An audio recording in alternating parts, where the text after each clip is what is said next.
নমস্কার বন্ধুরা, আজ একটা বিষয় আপনাদেরকে জানাবো। হোয়াটসঅ্যাপে একটা নতুন জিনিস চলে এসেছে।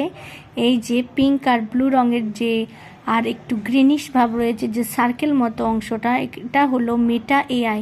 মেটা এআই উপরে লেখা হচ্ছে এই মেটা এআইয়ে যা আপনি সার্চ করবেন তার উত্তর কিন্তু পেয়ে যাবেন। যেমন আমি যদি আর্ট সম্পর্কে জানতে চাই, এইবার লিখে এইভাবে টাইপ করলেই আর্ট সম্বন্ধে কিন্তু তথ্য চলে আসবে। নেট অন রাখতে হবে অবশ্যই।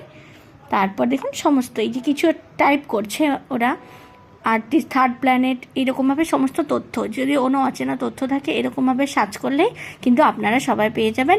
এটা কিন্তু ফেসবুকের মেটা থেকে একটা নতুন উদ্যোগ এবং উদ্যোগটি খুবই ভালো। এআই হলো আর্টিফিশিয়াল ইন্টেলিজেন্সি। এটা ইউজ করে বিভিন্ন রকমের তথ্য মানুষের কাছে পৌঁছে যায় হোয়াটসঅ্যাপের মাধ্যমে। এখন গুগলে সার্চ করলে যেভাবে আমরা পাচ্ছিলাম, হোয়াটসঅ্যাপে সার্চ করলেও কিন্তু সেই একই রকমভাবে জিনিসটা আমরা পেয়ে যাব। তো বন্ধুরা, কারোর যদি কোনো কোয়ারি থাকে সুন্দরভাবে এই মেটা এআই থেকে তোমরা সার্চ করে নিতে পারো।